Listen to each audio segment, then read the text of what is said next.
Okay, previous video lecture में question number 13 तक हम आ गए थे और मैंने गलती से 15 से शुरुआत कर दी है, बट 14 भी लूँगा इन दोनों के बाद। तो क्वेश्चन नंबर 15 है हमारा कुछ ऐसा, a wire of length L carrying current I is bent in the form of circle, the magnitude of magnetic moment is. अब वायर की जो लेंथ है वो है L और उसको हमने बेंड किया in the form of circle, तो length becomes perimeter, so it is circumference rather. So L is equal to 2πr and therefore R is equal to L upon 2π। पहले ये लेंथ थी, अब ये लेंथ को हमने सर्कल में कन्वर्ट कर लिया ऑफ रेडियस R, और ये लेंथ है initial L and the current flowing in this wire is I। तो अभी भी करंट I ही फ्लो हो रहा है in this wire and now in this case they are asking magnetic moment. अब हमें पता है magnetic moment is I into A।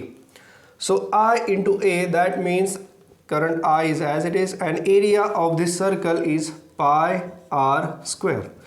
Now I into pi r, what is r? L by 2 pi और उसका square, so it is L square upon 4 pi square। तो यहाँ से एक पाई जो है वो कैंसिल हो जाएगा और हमें मिलता है यहाँ पे answer I L square by 4 pi। So this is your magnetic moment of this loop. तो यहाँ पे जो आंसर हमें मिल रहा है that is I L square upon 4 pi. Yes, it is option C. Next is question number 16 और question number 16 में उन्होंने बस एक वेक्टर रिलेशन पूछा है। तो वेक्टर रिलेशन क्या पूछा है वो देख लेते हैं हम पहले। The magnetic force acting on a conductor of length L carrying current I placed in a field of strength B is given bye. Homework है, मैं नहीं बताऊंगा, टेक्स्ट बुक में देखो, पढ़ो और मुझे बताओ कि क्या एक्सप्रेशन है। They are just asking you the expression. ये एक्सप्रेशन हमने डिराइव कर लिया है, इसका स्पेशल डेरिवेशन हमने कर लिया है। So go through that derivation और इस क्वेश्चन का आंसर मुझे बता दो। Next is we are having question number 17। When a particle carrying charge 200 millicoulomb moves at an angle of 30 degrees to uniform magnetic field और उसकी वैल्यू दी है 5। ये 200 मिलीकूलम का चार्ज है, it is incline, it is moving at an angle of 30 degree with the magnetic field और ये magnetic field की value दी है 5 इंटू 10⁻⁻5 टेस्ला और उसका स्पीड भी दिया है उस चार्ज का 2 इंटू 10⁻⁶ नहीं है, मेरे ख्याल से ये 5 है। Yes, it is 5।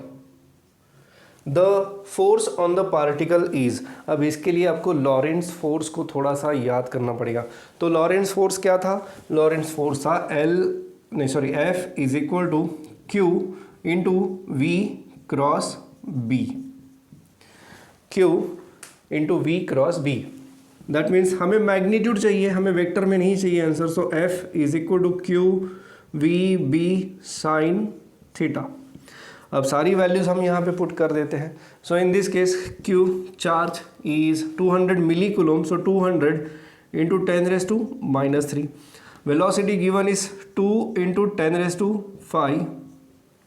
B magnetic field is 5 into 10⁻⁻5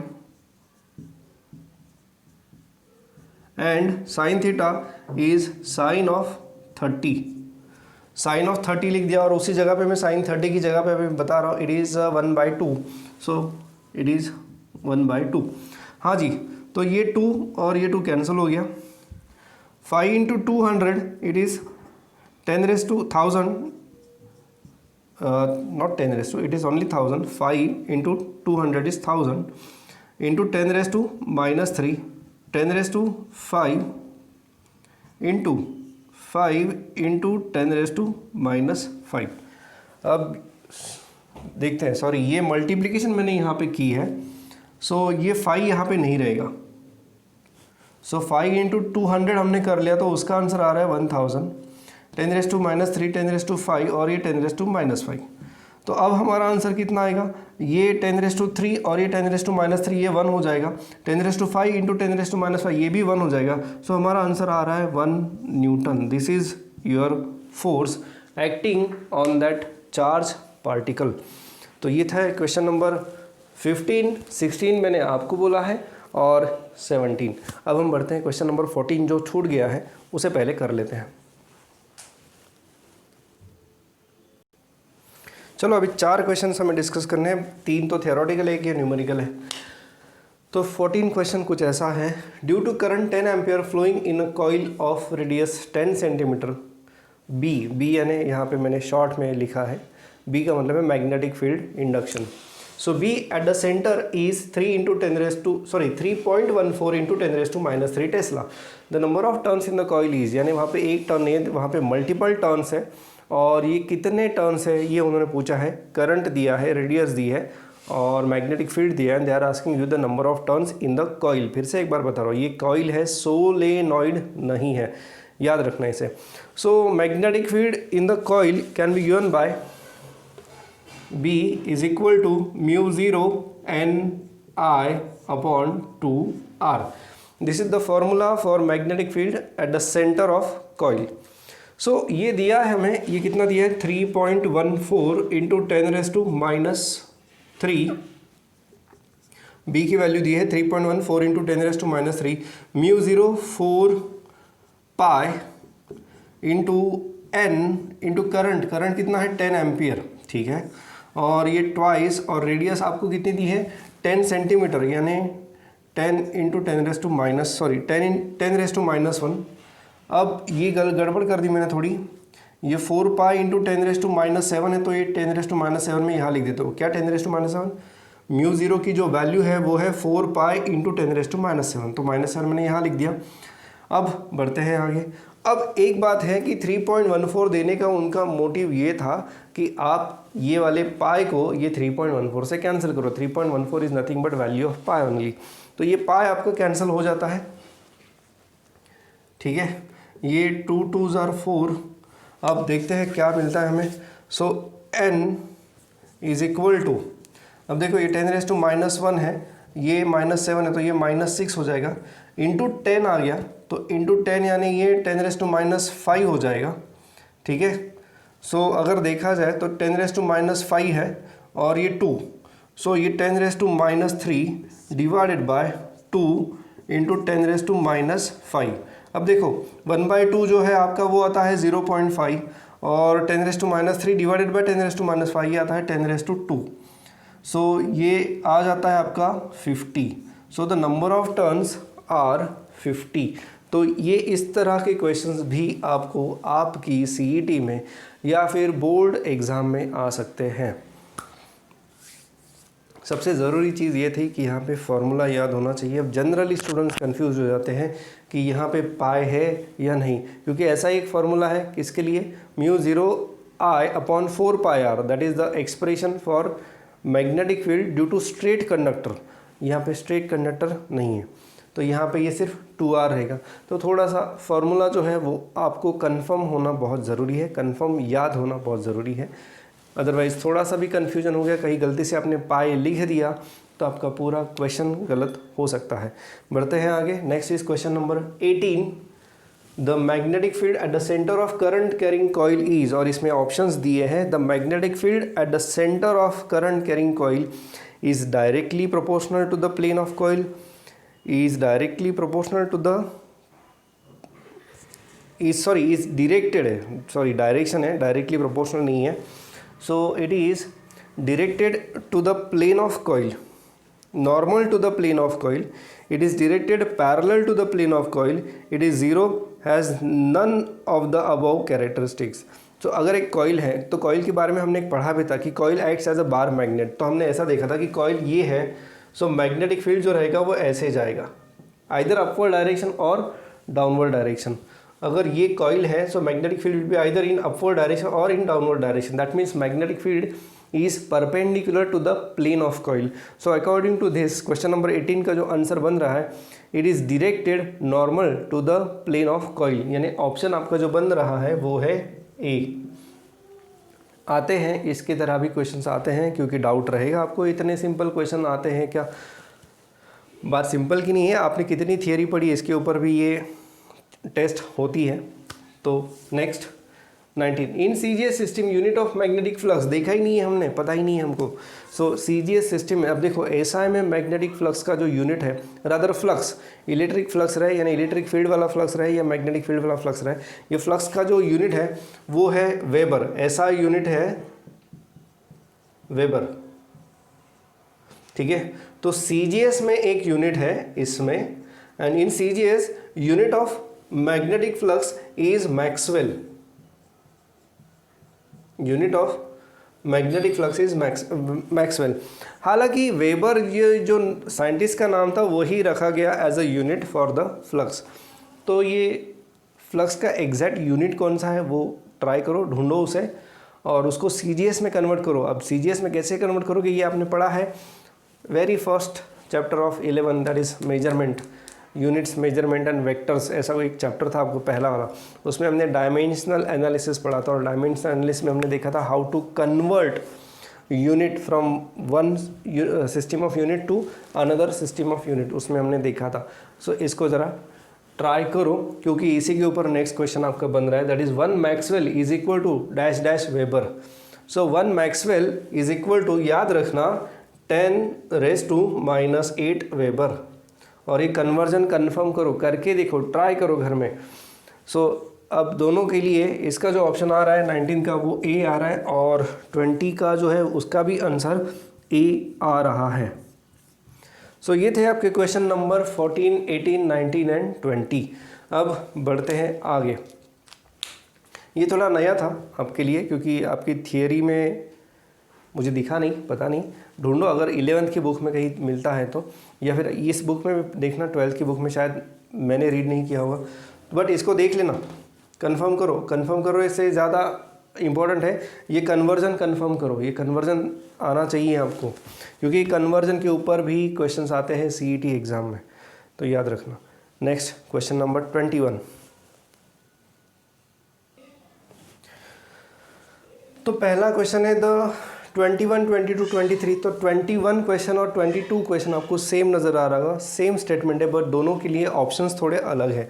so question number 21 के लिए जो ऑप्शंस है, the magnetic field inside a solenoid is, option A है directly proportional to its length, inversely proportional to total number of turns, inversely proportional to the current, directly proportional to the current.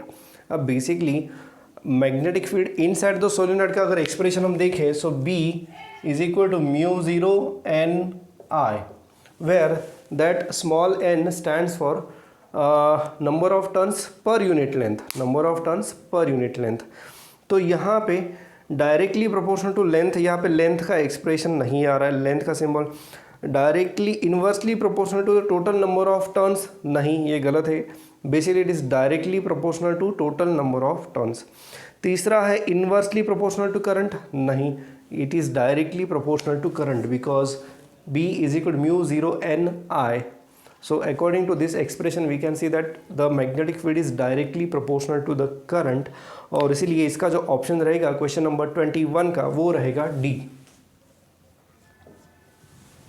ठीक है, question number 22 statement same आ रही है जैसे 21 की है, the magnetic field inside the long solenoid is. अब यहाँ पे ऑप्शंस अलग अलग है, तो वो क्या है देखो, the magnetic field inside long solenoid is, पहला ऑप्शन है नॉन यूनिफॉर्म 0, तीसरा है यूनिफॉर्म एंड डी इन्फिनिटी। तो बेसिकली हमने सोलेनॉइड देखा था, तो सोलेनॉइड में बेसिकली हमने जो डायग्राम बनाई थी ये नंबर ऑफ टर्न्स है, और जो मैग्नेटिक फील्ड रहेगा वो ऐसे, मैग्नेटिक फील्ड लाइन जो हमने देखी थी वो ऐसी पैरेलल है। अगर मैग्नेटिक फील्ड लाइंस पैरेलल है इसका मतलब ये होता है कि the magnetic field is uniform inside the solenoid. वो चेंज होगा जैसे ही वो मैग्नेटिक फील्ड लाइंस बाहर आएंगी तो मैग्नेटिक फील्ड अलग रहेगा, और सोलेनॉइड के बाहर यानी ऊपर और नीचे मैग्नेटिक फील्ड जो रहेगा वो बहुत ही वीक रहेगा, और हमने एक डेरिवेशन में उसको 0 कंसिडर कर लिया था। सो बेसिकली क्वेश्चन नंबर 22 का जो आंसर आ रहा है वो है uniform, that is option C. Now next question number 23 है the magnetic induction inside the solenoid of length L and number of turns N and carrying current I is given by. अब ये expression अगर मैं देखता हूँ तो ये expression आपके ऑप्शंस में नहीं आ रहा है। और क्यों नहीं आ रहा है? क्योंकि यहाँ पे जो n है that is number of turns per unit length. यहाँ पे ये जो n है ऐसा दिया नहीं है कि it is number of turns per unit length. तो और टोटल लेंथ भी दी है, इसका मतलब हमें number of turns per unit derive करना चाहिए। सो B अगर मैं लिखता हूँ, so B is mu zero n I। अब n है number of turns per unit length, तो उसे मैं कैसे लिख सकता हूँ?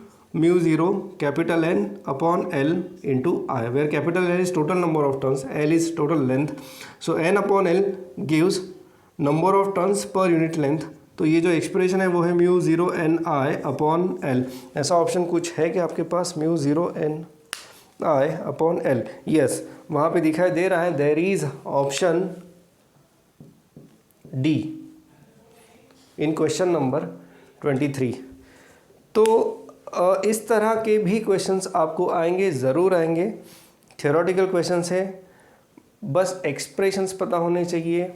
और ये लेवल भी कभी कभी देखने को मिलती हैं कि भले वो CET रहे या बोर्ड रहे, ऐसे क्वेश्चंस भी आपको देखने को मिलेंगे। हाँ, अब नेक्स्ट ये question, a long solenoid, question number 24।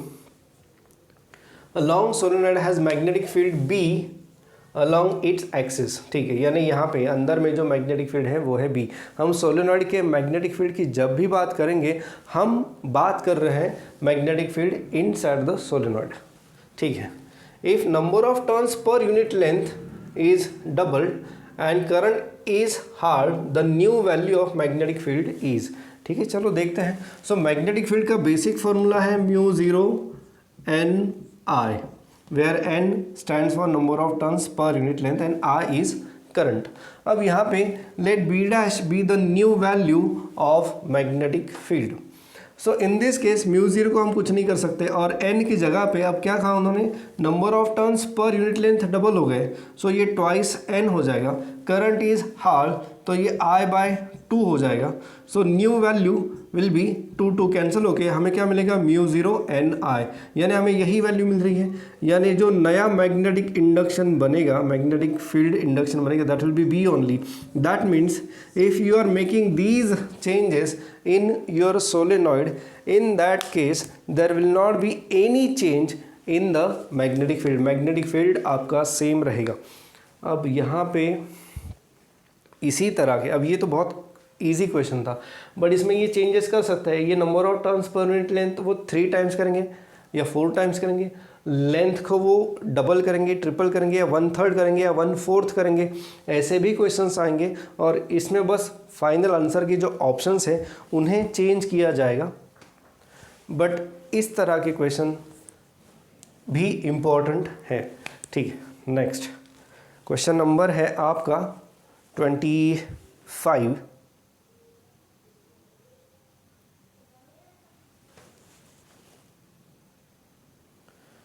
हाँ जी, तो next is question number 25। Wire of length 1 metre, मैंने डायरेक्टली कुछ सिंबल्स यूज़ किए, शॉर्टकट किया है थोड़ा सा। Wire of length L is equal to 1 metre carrying current 1.8 ampere placed in a magnetic field of 2 tesla. If B is perpendicular to length, the force acting on wire is. यहाँ पे उन्होंने force पूछा है, बड़ा ही simple question है। तो force जो है वो दिया जाता है BI/L sin theta, where theta is angle between current and theta is angle between magnetic field and length. So magnetic field and length के बारे में उन्होंने एंगल के लिए दिया है कि B is perpendicular to length, that mean theta is 90, तो साइन थीटा जो है आपका वो 1 हो जाएगा। सो वी है it is simply BI/L। B जो है वो 2 टेस्ला है, B is 2 tesla, length is 1 metre and current is 1.8 ampere, so 1.8 into length is 1 meter, so it is 3.6 Newton। again another very simple question। तो option जो बन रहा है यहाँ पे वो है B। Next question number 26। If current is pass through the spring. और ये क्वेश्चन मैंने डिस्कस किया था जब मैंने पढ़ाया था आपको the force between two parallel wires. So in this case spring जो है वो ऐसी रहती है, तो स्प्रिंग के जो टर्न्स है वो एक दूसरे को पैरेलल है, और अगर करंट यहाँ से एंट्री लेता है तो आप देख सकते हो कि यहाँ से ये वाला, ये दोनों जो सेक्शन है, ये दोनों जो कंडक्टर्स है वो एक दूसरे को पैरेलल है। At the same time they are carrying current in the same direction, they are carrying current in the same direction, and two conductors parallel to each other and carrying current in the same direction, then there is a force of attraction between two conductors. That means यहाँ पे इन दोनों में force of attraction रहेगा, इन दोनों में भी force of attraction रहेगा, सो spring will get compressed. और इसीलिए इसका जो ऑप्शन यहाँ पे बन रहा है क्वेश्चन नंबर 26 का, वो है ऑप्शन ए। ठीक है, next is question number 27, homework है क्योंकि ये रिपीट हुआ है, बस थोड़े से वर्डिंग्स अलग अलग है, तो कौन से क्वेश्चन के साथ रिपीट हुआ है ये भी आपको पता चल जाएगा जब आप इसे पढ़ोगे। सो 27 आपके लिए मैं छोड़ रहा हूँ। Next is question number 28। So question number 28 है, a charge Q moves in a circle with speed n rps, rps यानी रिवोल्यूशंस पर second. R is radius of circle, the magnitude of magnetic field at the center is, magnetic field at the center, उसके लिए expression है B is equal to mu 0 I upon 2 R. This is the magnetic field at the center. क्यों? क्योंकि charge है और charge ऐसे गोल गोल घूम रहा है, that means we can say there is a current loop like this. क्योंकि चार्ज मूव हो रहा है, चार्ज मूव हो रहा है, इसका मतलब ये होता है कि there is current loop. Charge move होना यानी करंट इज फ्लोइंग, और वो ऐसे गोल गोल घूम रहा है यानी देयर इज करंट लूप, सीधा है। ठीक है, so for that we have magnetic field given by mu 0 I upon 2 R, but यहाँ पे करंट दिया नहीं है। तो ये सिमिलर टू वो प्रॉब्लम हो जाता है जिसमें इलेक्ट्रॉन रिवॉल्व हो रहा है अराउंड द न्यूक्लियस, या फिर हीलियम का न्यूक्लियस घूम रहा है इन अ बिगर सर्कल, तो ये उसी की तरह प्रॉब्लम हो रहा है। So current can be given by charge upon time, because current is nothing but rate of flow of charge. Charge upon time, मैंने कौन सा टाइम लिया? मैंने टाइम लिया है total period of revolution. So total period of revolution का reciprocal जो होता है वो रहता है फ्रीक्वेंसी। तो यहाँ पे मैं लिख सकता हूँ it is Q into F, F यानी एफ नहीं है, frequency is given as n, so I is QN। तो B के लिए एक्सप्रेशन बन जाता है म्यू 0 I की जगह पे मैं QN लिख देता हूँ डिवाइडेड बाय 2R। तो ऐसा कुछ है यहाँ पे,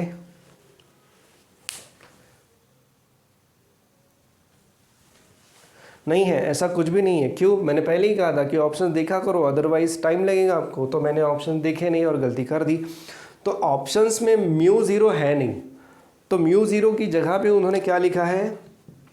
4 pi into 10⁻⁻7 QN divided by mu 0 की वैल्यू मैंने पुट कर दी, QN को एज इट इज रखा divided by 2R, 2 2s are 4, तो ये एक्सप्रेशन बन जाता है 2 पाई QN अपॉन R इंटू 10⁻⁻7। अब ऐसा एक्सप्रेशन आपके पास है क्या?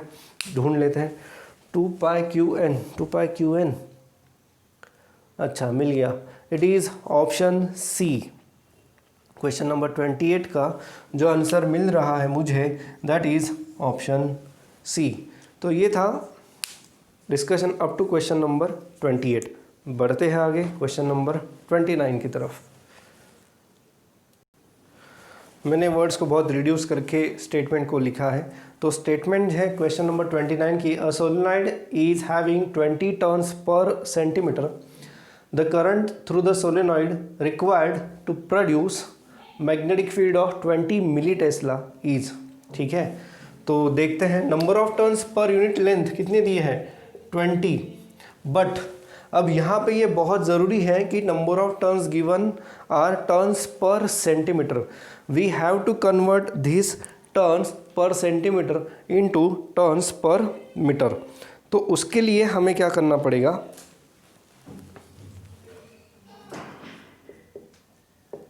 Twenty divided by 10⁻⁻2 metre, centimetre को मीटर में कन्वर्ट कर लिया, तो ये बन जाता है 2000 turns per metre, 2000 turns per metre. अब मैं डायरेक्टली फॉर्मूला यूज़ कर सकता हूँ, B is equal to mu zero N I. So हमें पूछा है current, so I is equal to B upon mu zero N. B कितना है आपका 20 मिली टेस्ला, यानी 20 इंटू 10⁻³ और म्यू जो है वो है 4 पाई इंटू 10⁻⁻7 इंटू 2000।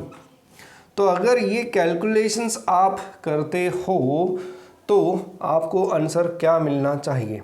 सो देखते हैं, ट्राई करते हैं कैलकुलेशंस के लिए। सो ये हो जाएगा 20 इंटू 10⁻³ डिवाइडेड बाय 4 पाई, और ये हो जाएगा 2 इंटू 10⁻⁻4, तो ये हो जाएगा 10। तो ये हो रहा है -4, ये बचेगा यहाँ पे 10 हो जाएगा 100 डिवाइडेड बाय 4 पाई, ये बच रहा है 25/3.14। यस, ये आ रहा है, ये कैलकुलेशन आ रहा है 25 डिवाइडेड बाय 3.14। सो ये जो आंसर है ये अराउंड आ रहा है 8। ये जो आंसर है वो आ रहा है अप्रॉक्सीमेटली 8 एम्पियर। देखो यहाँ पे आपको लॉग टेबल की कुछ खास ऐसी ज़रूरत नहीं पड़ेगी, नहीं पड़नी चाहिए हालांकि, और CET एग्ज़ाम में बहुत रेयर चांसेस होंगे कि आपको लॉग टेबल दिया जाएगा। एनीवे, अब 8 एम्पियर जो मेरा आंसर आ रहा है, तो यहाँ पर कितना है, yes it is option A, it is option A for question number 29। तो सबसे ज़रूरी बात यहाँ पे ये है कि number of turns per unit length दिए हैं, बट यूनिट गड़बड़ है। Unit should be number of turns per metre, तो ये पर मीटर नहीं था, ये था पर सेंटीमीटर। तो आपको यहाँ पे पर मीटर को पर सेंटीमीटर को पर मीटर में कन्वर्ट करना पड़ेगा if you want answer in SI unit. बस इतना ही था इस क्वेश्चन के लिए। अब next is question number 30। 1 metre long solenoid has 4250 turns, if current is 5 ampere the magnetic field B is. क्या उन्होंने number of turns per unit length दिए हैं? हाँ जी, दिए हैं। कैसे? देखो, लेंथ कितनी है 1 मीटर, और 1 मीटर लेंथ में नंबर ऑफ टर्न्स कितने हैं 4250, यानी they have already given number of turns per unit length that is 4250। अब I दिया है उन्होंने 5 एम्पियर और पूछा है B, so B is equal to mu zero N I 4 pi into 10⁻⁻7। Number of turns is 4250 into current is 5। अब हो पाएगा कि ये 4 इंटू 5 20 आ रहा है, इंटू पाई 4250 इंटू 10⁻⁻7। अब अगर हम इसकी मल्टीप्लिकेशन करते हैं 2 से, इसको अगर मल्टीप्लाई करते हैं तो 0, ये 10, ये 5 और ये हो जाएगा 8500 इंटू पाई यानी 3.14 इंटू 10⁻⁷। अब इसको करने के लिए आपके पास कुछ ऐसा ऑप्शन है यहाँ पे जो अप्रॉक्सीमेटली ऐसा कुछ आंसर देगा। अगर चाहिए तो इसको आप थोड़ा सा ऐसा लिख सकते हो, 85 इंटू 3.14 इंटू 10⁻⁻, ये 3 और ये 7, ये -4 हो जाएगा। अब 85 इंटू 3 अप्रॉक्सीमेटली अगर आप करते हो तो आपको जो आंसर मिलेगा क्वेश्चन नंबर 30 का, दैट विल बी 8 3 ज़ा 24, 85, तो 24 के थोड़ा सा ऊपर आपका आंसर रहेगा। तो यहाँ पे जो ऐसा आंसर है क्वेश्चन नंबर 30 वो है, यस, ये लगभग है ना आंसर आएगा आपका 2.66 इंटू 10⁻²। अब पावर देखो, सब में पावर लगभग 2 ही है, -2 ही है। सो ये आएगा आपका -2। आपको चाहिए तो आप कंफर्म कर सकते हैं, लेकिन अब प्रॉब्लम क्या है कि यहाँ पे ऐसी वैल्यू दी नहीं है। उन्होंने दिया है 2.7 इंटू 10⁻⁻² टेस्ला। ठीक है, तो ये कौन सा ऑप्शन आ रहा है? ये ऑप्शन आ रहा है आपका B। अब देखो, इस क्वेश्चन में ऐसा कुछ खास नहीं था, पर एक बहुत बड़ी रिस्पॉन्सिबिलिटी थी आपकी कि ये कैलकुलेशन करना। तो ये एक मेन टारगेट था आपके लिए इस क्वेश्चन में। तो ऐसे क्वेश्चन आते हैं।